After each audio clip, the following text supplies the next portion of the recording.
है trial balance.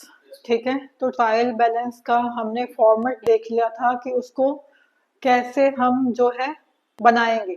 Format मतलब उसका जो जिसमें हम उसको एंटर करेंगे, पोस्टिंग करेंगे। ठीक है, तो आज हम देखेंगे कि अमाउंट के साथ that how trial balance is prepared and उसको जो एग्री करना है वो मैंडेटरी रहता है। ठीक है, तो उसका जो नीचे टोटल आएगा वो सेम आना चाहिए, डेबिट का भी और क्रेडिट का भी। ठीक है, क्यों सेम आना चाहिए? क्योंकि हमने जर्नल एंट्री में भी देखा था, है ना, कि जो डेबिट और क्रेडिट की अमाउंट सेम रहती है ना, क्योंकि ड्यूअल एस्पेक्ट से चलती है अकाउंटिंग, तो हमेशा debit should be equal to credit. तो इसीलिए इनका जो डेबिट एंड क्रेडिट का टोटल है वो सेम रहना चाहिए। तो हम एक क्वेश्चन लेंगे, है ना, जो आप मेरे को वन बाय वन जो है वो बताते जाओगे कि क्या क्या ट्रांजेक्शन है, क्या अमाउंट है, वो हम इसमें डालते जाएंगे कि डेबिट होगा या क्रेडिट होगा। तो फर्स्ट मेरे को बताओ, क्या है हमारा कैपिटल। फर्स्ट है हमारा कैपिटल। तो कैपिटल जो है अमाउंट क्या है? 1,40,000। ठीक है, 1,40,000 की कैपिटल है, तो इसको बताओ हम क्रेडिट में लिखेंगे या डेबिट में लिखेंगे? हाँ, क्योंकि वो लाइबिलिटी है, तो हमने एक बार फिर रिवाइज कर लेते हैं। सारी की सारी लाइबिलिटीज, चाहे वो बैंक लोन है, चाहे वो क्रेडिटर्स है, चाहे वो कुछ आउटस्टैंडिंग है, वो आपकी लाइबिलिटी बन जाती है, वो क्रेडिट में जाएगा। और सारे जो आपको और कैपिटल है वो क्रेडिट में जाएगी। इनकम, रेवेन्यू, सेल जो है वो क्रेडिट में जाएगा। और सारे एक्सपेंसेस, यस, नहीं सारे, हाँ नहीं, सारे एक्सपेंसेस, सारी एसेट्स और ड्रॉइंग्स वो जाती हैं डेबिट में। तो फर्स्ट आपने बोला कि कैपिटल है 1,40,000 की, तो ये हम लिख देते हैं क्रेडिट साइड पे 1,40,000। Second, purchase. सेकेंड है हमारा परचेज। ठीक है, परचेज कितने की है? 36,000। ठीक है, तो परचेजेस कहाँ जाएगा? डेबिट। Very good, 36,000। सो परचेजेस हमने डेबिट में क्यों लिखा? क्योंकि ये हमारा एक्सपेंस है, इसीलिए ये डेबिट में जाएगा। Third one, discount allowed. Discount allowed, discount allowed कितने का है अमाउंट? 1,200। ठीक है, 1,200। तो ये क्या है? हमारा एक्सपेंस है। ठीक है, तो ये हम ब्लैंक छोड़ते जाएंगे ताकि वो कंफ्यूजन ना रहे। तो ये ठीक है, तो ये क्योंकि discount allowed is are expense, that's why it would be debited. Next, fourth one, carry inward. Carriage inward, carriage inward amount 8,700। ठीक है, 8,700। ठीक है, 8,700। ठीक है, कैरेज इनवर्ड ये भी हमारा एक्सपेंस है। कैरेज इनवर्ड कब पे करते हैं? जब हमने रॉ मटेरियल मंगवाया है। ठीक है, तो हमारा जो भी ट्रांसपोर्टेशन वगैरह का जो कैरेज का खर्चा रहता है, तो इनवर्ड मतलब इनवर्ड सप्लाई आ रही है उस पर खर्चा कर दो। ठीक है, कैरेज इनवर्ड एक्सपेंस है। हाँ, नेक्स्ट है carriage outward. Carriage outward amount कितनी है? 2,300। ठीक है, 2,300। ये भी क्या है? ये भी एक्सपेंस है। तो ये हमने डिस्कस किया था कि कैरेज इनवर्ड क्या है, कैरेज आउटवर्ड क्या है। तो कैरेज इनवर्ड जब हम रॉ मटेरियल मंगवाते हैं, सप्लाईज जो है हमारे बिजनेस में आ रही है, उस पे जो हमने एक्सपेंस किया कन्वेंस वगैरह का। और कैरेज आउटवर्ड क्या है? जब हमने सेल किया और सामान भेजा किसी को, तो ये तभी आएगा जब आप पे कर रहे हो। ठीक है, at the time of sales. तो अगर आप पे कर रहे हो तो आपका खर्चा ही है, कुछ भी आप पे कर रहे हो। ठीक है, तो ये आ जाएगा डेबिट। नेक्स्ट वन, सिक्स क्या है? सेल्स अमाउंट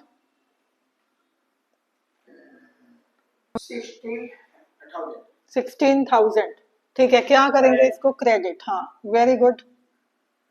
तो सेल्स भी हमने डिस्कस किया था कि सेल्स को क्रेडिट क्यों करते हैं? Because this is my revenue. ठीक है, हाँ, तो उसको हम क्रेडिट करेंगे। ठीक है, नेक्स्ट है हमारा 7th one, returns inward. Returns inward. इसका अमाउंट है 300। 300। तो रिटर्न्स इनवर्ड क्या होती है और रिटर्न्स आउटवर्ड क्या होती है, ये आई थिंक हमने डिस्कस नहीं किया है ना, नहीं किया ना। तो रिटर्न्स इनवर्ड होती है, वो होता है ना जो हमने सामान बेचा, उसको पसंद नहीं आया, वो रिटर्न कर दिया। हाँ नहीं, रिटर्न इनवर्ड मतलब हमने सामान बेचा, हाँ सही कह रहे हो, हमने सेल किया, सामने वाली पार्टी ने बोला कि इसमें डिफेक्ट है या ये खराब है, वो वापस दे गया, हमें पैसे देने पड़ेंगे तो हमारा खर्चा हो जाएगा, है ना। तो 300 कहाँ आएगा फिर, डेबिट में, है ना। Next 8th one, return outward. ठीक है, ये साथ साथ ही आ रहे हैं सारे, रिटर्न्स आउटवर्ड 700। 700। अब ये क्या है, आउटवर्ड मतलब हम बाहर भेज रहे हैं बिजनेस के, हमने परचेज किया था, we found it defective so we are returning the goods back to the party. ठीक है, तो सप्लायर को वापस भेज रहे हैं तो हमारी इनकम हो जाएगी, है ना, उसके पैसे बच जाएंगे हमारे। ठीक है, तो कितना अमाउंट है, 700। 700, तो ये हो जाएगा क्रेडिट। ठीक है, नेक्स्ट 9th क्या है, rent and tax. Rent and taxes, है ना। तो ये भी क्या है, रेंट टैक्सेस सारे क्या है, हमारे एक्सपेंसेस है ना। Very good, incredible, 1200। ठीक है, 10th वन, 10th क्या है, प्लांट एंड मशीनरी।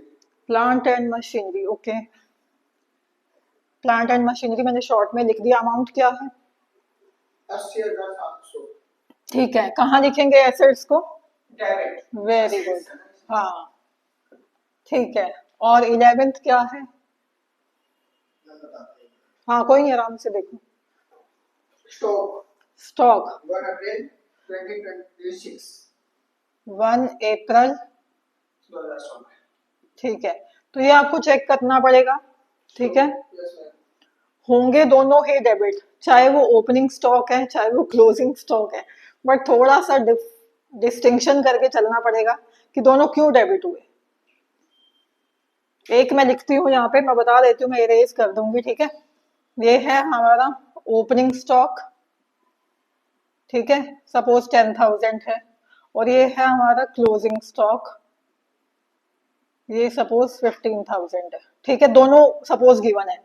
1 अप्रैल यानी कि हमारा जो फाइनेंशियल ईयर है, अकाउंटिंग ईयर है, कब स्टार्ट होता है, 1 अप्रैल से लेके 1 अप्रैल, सपोज ये दिया ना 2016, हाँ 31 मार्च 2017।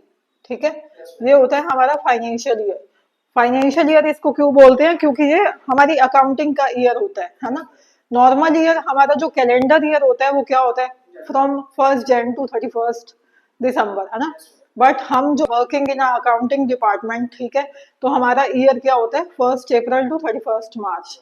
ठीक है, तो उसका एक ओपनिंग स्टॉक होता है, एक क्लोजिंग स्टॉक रहता है। ओपनिंग स्टॉक मतलब जो पिछले साल का था पड़ा हुआ सामान, वो इस साल का ओपनिंग बन जाता है। ठीक है, तो ओपनिंग अगर आपने अभी लिया भी है इस साल, है ना, तो वो भी वो आपका, हाँ वो ओपनिंग हो जाएगा। या परचेजेस उसको लिख देते हो आप, है ना, कि पहले इतना स्टॉक पड़ा था और परचेज किया, तो अभी तो कितना अमाउंट है, 15,500। 15,500। ठीक है, 12th salary tender. Sundry debtors, amount 20,200।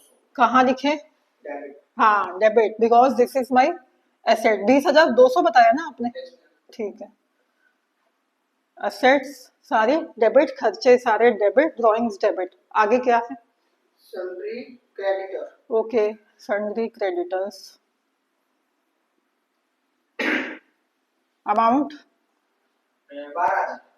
कहाँ, हाँ कहाँ लिखे, हाँ 12,000, very good. 14th investment. Investment, investment क्या होती है, हम कहीं इन्वेस्ट कर रहे हो पैसे, हाँ वेरी गुड, तो क्या बन जाएगी, असेट्स। हाँ वेरी गुड, कहाँ लिखे, 3600 डेबिट। हाँ 3600, है ना, okay. 15 commission received. Commission received है या ठीक है। कमीशन 1800। कमीशन रिसीव्ड 1800, कहाँ लिखे? क्रेडिट में। हाँ, क्योंकि मेरी इनकम है ना। 1800, राइट। हाँ। Next, cash in hand. Cash in hand 16 number we have cash in hand. Amount कितनी है? 100 रुपए। 100 रुपए, कहाँ लिखे? डेबिट। राइट, 100 रुपए डेबिट। ठीक है, आगे 17। Cash at bank. Okay, cash at bank. Amount 10,100। 10,100 है ना। Yes ma'am. कहाँ लिखे? डेबिट। डेबिट, क्योंकि एसेट है। 10,100। आगे मोटरसाइकिल। मोटरसाइकिल। अमाउंट 34,600। अच्छा, कहाँ लिखे? डेबिट में भी हमारा वो है, एसेट है। 34,000। हमने खरीद लिया है। ठीक है, आगे कुछ है? No ma'am. खत्म हो गया। Yes ma'am. ठीक है, तो 18 हेड्स देखे हमने। ये जो बैलेंस है, ये सपोज हमें गिवन नहीं है, तो ये फिर हम कहाँ से लेंगे? क्वेश्चन में उन्होंने है बराबर नहीं है। नहीं नहीं, ये जो इसने दे दिया कि कैपिटल इतने और कैश एट बैंक इतना, कैश इन हैंड इतना, क्रेडिटर्स इतने, डेटर्स इतने, कैरेज इतना, परचेजेस इतने, कैपिटल इतना। अगर ये सपोज गिवन नहीं है तो वो आपको देगा कि ये ट्रांजेक्शन्स हैं। इससे पहले जर्नल एंट्री पास करो सारी की सारी, फिर उसके लेजर अकाउंट्स बनाओ, फिर उसके बैलेंस निकालो, फिर ट्रायल बैलेंस बनाओ। तो अगर फुल फ्लेज क्वेश्चन आपको आता है एग्जाम में, या वैसे भी अगर आप बात करो, तो आपको ये खुद शुरू से करना पड़ेगा। कहीं आप अकाउंटिंग भी कर रहे हो तो ये नहीं कि आपको ये बैलेंस दे देगा और बोलेगा कि ट्रायल बैलेंस बना दो। ठीक है। हाँ, तो पहले जर्नल एंट्री कहाँ से करोगे? नहीं, कौन कौन बताएगा जर्नल एंट्री कहाँ से करनी है? हाँ, नहीं मतलब आप सपोज किसी कंपनी में अकाउंटिंग कर रहे हो, तो जर्नल एंट्री कहाँ से करोगे? अमाउंट्स कहाँ से लोगे आप? अमाउंट्स लोगे आप बिल से, जो बिल्स आपके रखे। हाँ, जो बिल देंगे ना वो आपको थमाएंगे एक फाइल की, ये सारे बिल हैं।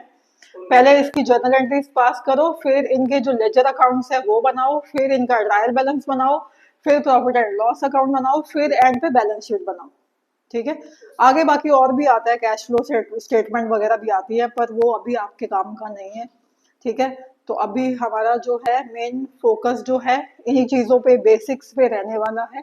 फिर इसके बाद हम देखेंगे धीरे धीरे कि प्रॉफिट एंड लॉस अकाउंट कैसे बनता है। ठीक है, बैलेंस शीट कैसे बनती है, तो इसको एक बार टोटल लगाएंगे हम। ठीक है, तो मैं कैलकुलेटर लाना भूल गई हूँ, मोबाइल मेरा वहां लगा है, तो आप करो इसको टोटल, इक्वल आ रहा है या नहीं? शांत, कितना आ रहा है टोटल डेबिट साइड? एक मिनट, थोड़ा ऊपर ही कर दें इसको, एक सेकंड।